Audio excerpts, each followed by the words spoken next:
I invite to the stage, Monsieur Lévy.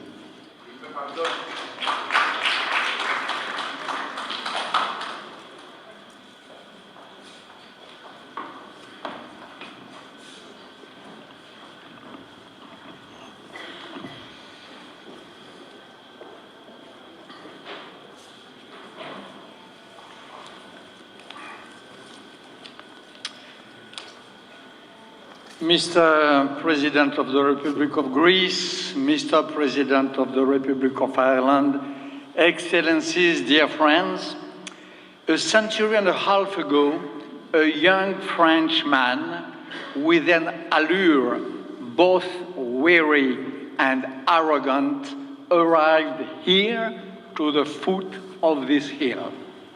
His name is Ernest Renan.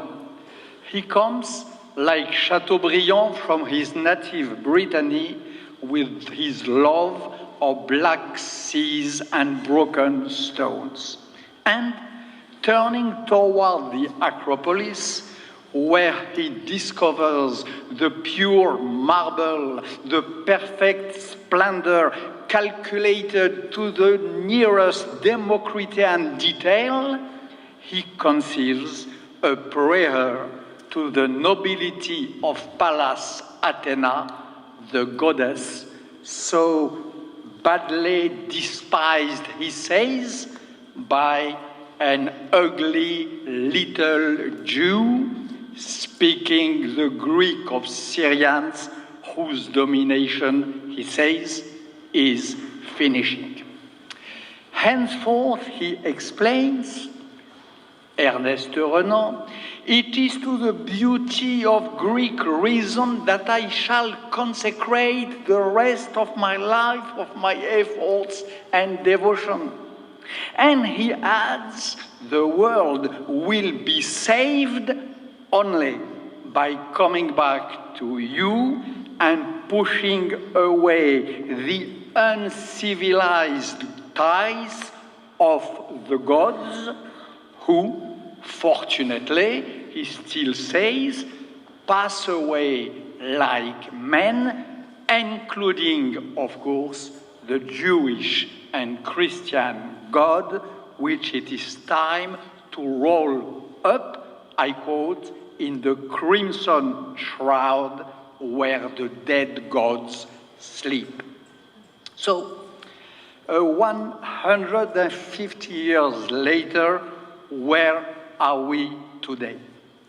Some will say that this shooting of the gallery of dead gods is topical. No less than this relativism, Ernest Renan said this syncretism, celebrating the equal piece of truth embedded in each and every one. And the same we'll probably see in Renan, reminding at the foot of the Acropolis that faith should never be chained, the prophet of the freedom of spirit so dear to modern times. But the reality, dear friends, excellencies, Mr. President, you well know it, is quite different. This God, which a certain Jacques Lacan noted 1 century later, never totally dies, but remains unconscious, is making nowadays a strong comeback, but as always, when repressed through the most terrible symptoms, for example, the God of radical Islamism, who only dies like the Hydra of Lerna, to be reborn each time more terrifying as a new and duplicated monster that will exist as long as there is a mob to be empoisoned by its mortal miasma. The half-gods, the idols, such as the nationalism that the sons of Ernest Renan thought they had decapitated the head of Gorgon, are unleashing now their madness in, for example, Ottoman Turkey against the Kurdish people, in Halle, Germany, against a synagogue on the very holy day of Kippur, and have crossed the Atlantic waves like a message in a bottle. And here are the fumes of this nationalism maddening the people who once upon a time sang the praises of Virgil, of ragtime, of jazz, and of bossa nova for his melting pot. And as of the Greek wisdom, it is enough to look up at this Parthenon, which is sometimes slowly crumbling, just like President Higgins, your giant's causeway, which is whitening like chalk, to know what is really happening. The agony of the truth, broken by the dark wave of the fake news and of the new sophists, who, by repeating on and on that man is the measure of all things, are no longer able to distinguish between bullshit and the correct opinion, and the decay of rationality turning into hyper-technicism, devastating, as you well said, the planet. This is why, my dear friends, as it is on me to deliver today this prayer, I will make, certainly, like Ernest Renan, an accolade to this Greece so magnificent in its scaled stones and perfect temples. I will certainly declare the glory of the country of the golden ratio, where the sapphire seas are even them full with metaphysics. I will certainly recall that, not unlike my ancient fellow citizen, it is through Greece that I first learned philosophy, rules of law, art of government of oneself and of others.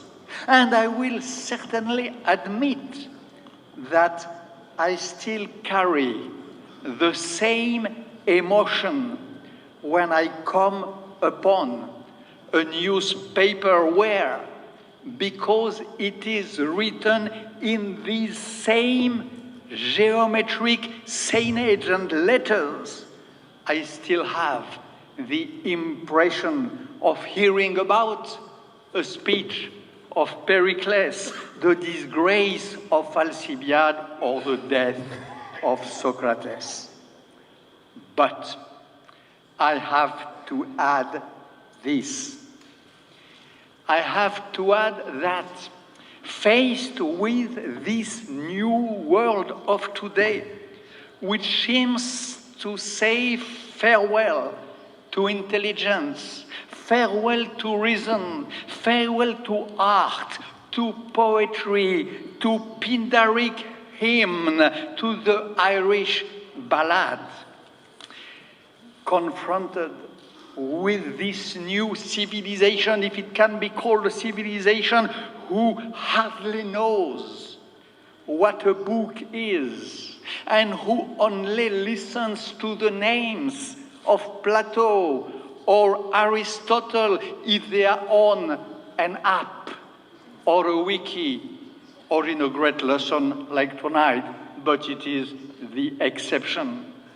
Faced with a humanity taken hostage by the trash of transhumanism, by the rubbish of Donald Trump's tweets, and by the trunks of Pinocchio-esque liars, such as the one I will confront tomorrow, I have to add that where there only remains, in place of humanity, a mob, disembodied, renewed and emulsified by a will which turns with no stopping, quicker and quicker, like death.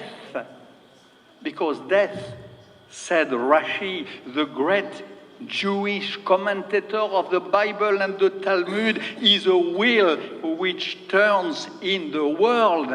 I have to add, therefore, that in this world it is the soft syncretism, the self-satisfactory knowledge of Ernest Renan, which sounds today hollow, and it is him, Ernest Renan, who, at the moment where he probably imagined he would revive as a sort of Pygmalion of himself with majestic standing statues, it's him who finally seems wrapped up in the crimson shroud. And I have to add that we have no other choice faced with this possible general disaster than to also revive against Ernest Renan the wisdom of the ugly little Jew speaking the Greek of Syrians that he, Renan, wanted to exclude from his city. If I have a message today in this short prayer, this is it. The great, necessary alliance of Greek reason and biblical inspiration. Athens, of course, but also, as I have been saying for 40 years when I first wrote against Ernest Renan a book called The Testament of God, the science of Jerusalem. The Athena goddess, of course, but close to her, because she cannot dispense today with the support of its level of exigence and of creation, because there is nowhere such a mine of intelligence and of nearly unsustainable capacity of thought, the treasure of knowledge of the God of Jerusalem, or in other words, of the God of the people of Israel. A difficult Athens and a difficult Jerusalem. And Athens and Jerusalem equally arched at the extreme tips of their respective geniuses, on the most edgy Parmenides aporia, and on the most dizzy concatenations of the worlds told in Saint Augustin, Saint Jean Chrysostom, or the Talmud. And then, impregnated by all of them, exhilarated by the fury of Dante, by the melancholy of Shakespeare, by the terrifying intelligent smile of the Mona Lisa, increased by the wisdom of Alexis de Tocqueville, by the rage of Saint-Just, or by the desperate bravery of Lord Byron in Missolonghi, the poor Princess Europe and her democracy. We must understand, Mr. President, my friends, that we will not survive in this world if we don't desperately rely on not our good, but our best.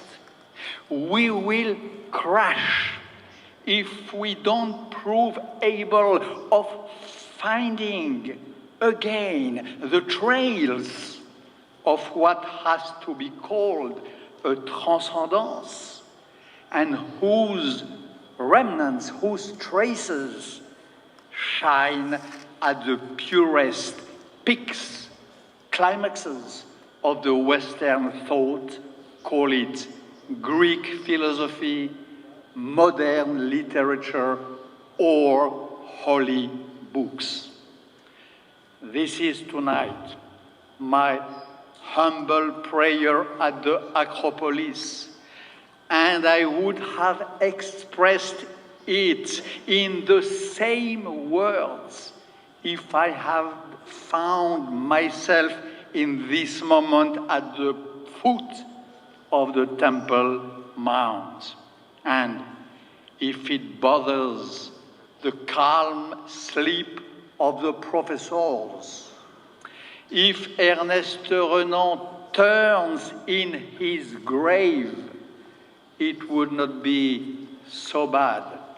He has, after all, like most of our institutions, a few pounds to lose.